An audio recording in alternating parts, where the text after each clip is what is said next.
Hello, Gold viewers from around the world. I'm Kristen Schwartz, licensed midwife and MC here at Gold. And here at Gold, we're working on a brand new lecture pack titled The Clinical Support of Infant Sucking Skills. And with me here is one of our presenters, Ramya Kumar. Hi, Ramya.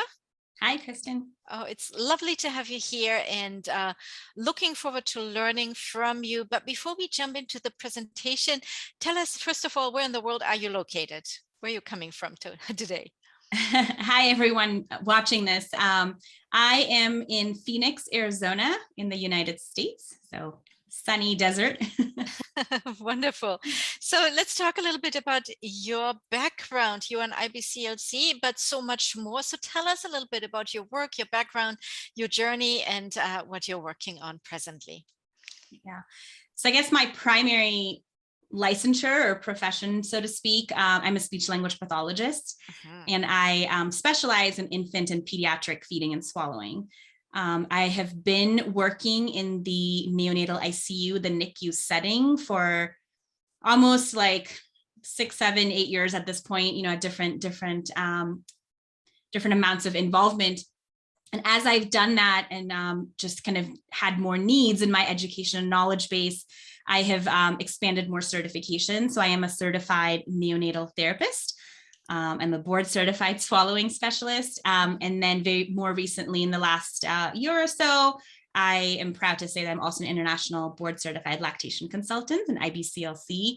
And I feel like it really, becoming an IBCLC and then being an SLP IBCLC has really given me kind of a well-rounded perspective of both sides of the dyad, but also looking at everything from, milk production supply, but also the anatomy physiology of the swallow, and even more specifically in our medically complex infants. I also work at a pediatrician's office, so I get to see a little bit of the other side. And the physician I work with is also one of our local tongue tie release providers. So I get to support a lot of infants kind of pre and post releases, both breastfeeding as well as bottle feeding, as well as solid foods. So kind of a little bit of a range of development there. Yeah, oh, wonderful that you're working at a pediatrician's office. It is nice to hear that there is this collaboration, and that there's also the pediatrician. They are also a tongue release specialist. It's nice to have that for working together. That collaboration, because often it happens that many pediatricians do not know nearly enough about breastfeeding and lactation. As it really should be. So it's a good place to be, to have that collaborative environment there. That sounds perfect. And then of course your important work there in the NICU, it's wonderful, and all these different certifications you did. You're so well rounded, with the speech language pathology, and as well then looking also at the diet, but milk supply, what's coming from the mother's side, and having the diet together, because baby is not only an isolated the baby comes together with the parent, and that's absolutely wonderful.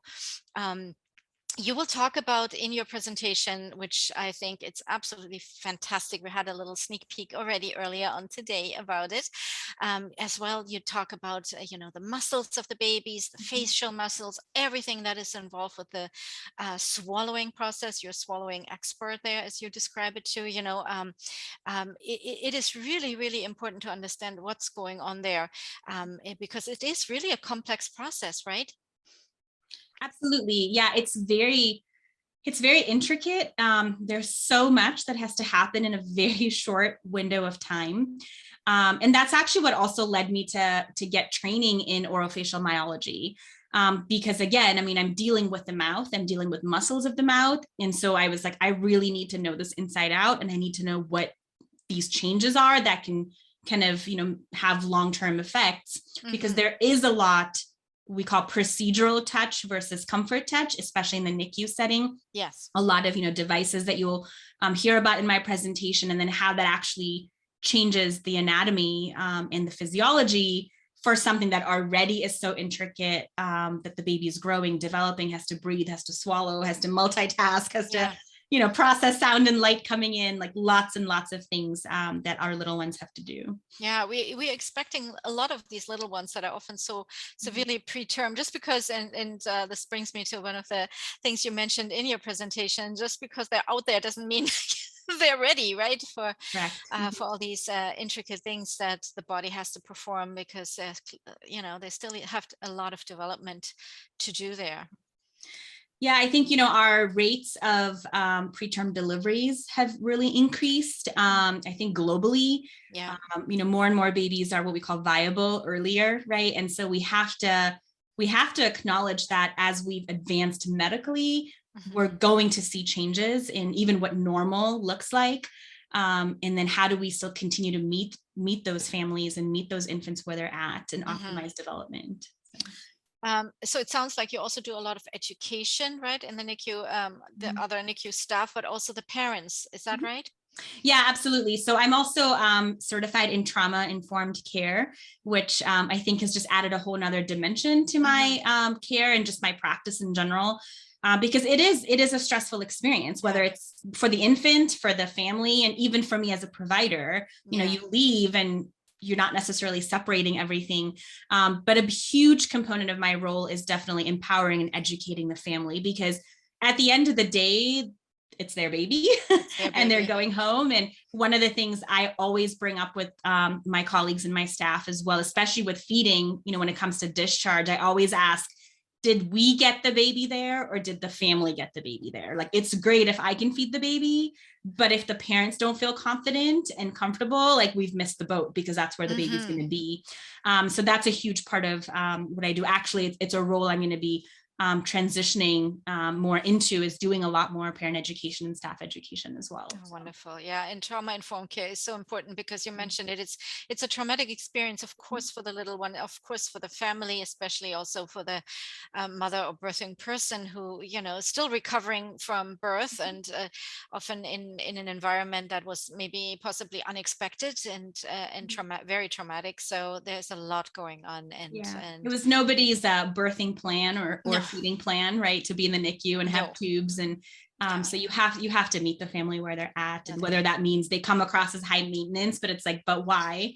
What is the one thing they can control right now? Absolutely. So let's talk about your presentation. You mentioned some aspects already. And the presentation is titled Supporting Early Oral Feeding Experiences in the NICU, Utilizing the Lens of Orofacial Myology. So give us just a brief overview there. It's really put well together. You have beautiful slides, you have videos, you have a lot there to show. So just give us a little broad overview of what we can look forward to. Sure. Basically, it's going to go through a little bit of like typical development, what you should typically see, but then what does prematurity do to that typical development?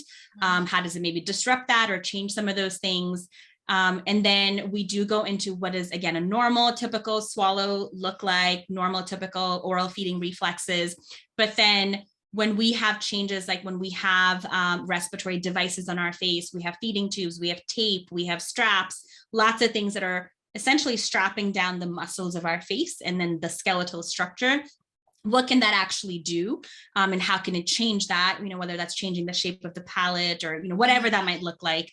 And then I do go over some techniques, a couple of quick, facial massage techniques, some feeding positional techniques. So even from a bottle feeding standpoint, what are some food for thought or things to keep in mind that can still help support breastfeeding and promote breastfeeding, even though we may need to use another device to actually deliver the nutrition. So that's kind of, and then overall, just how do you support the development of the sensory system to support overall progression?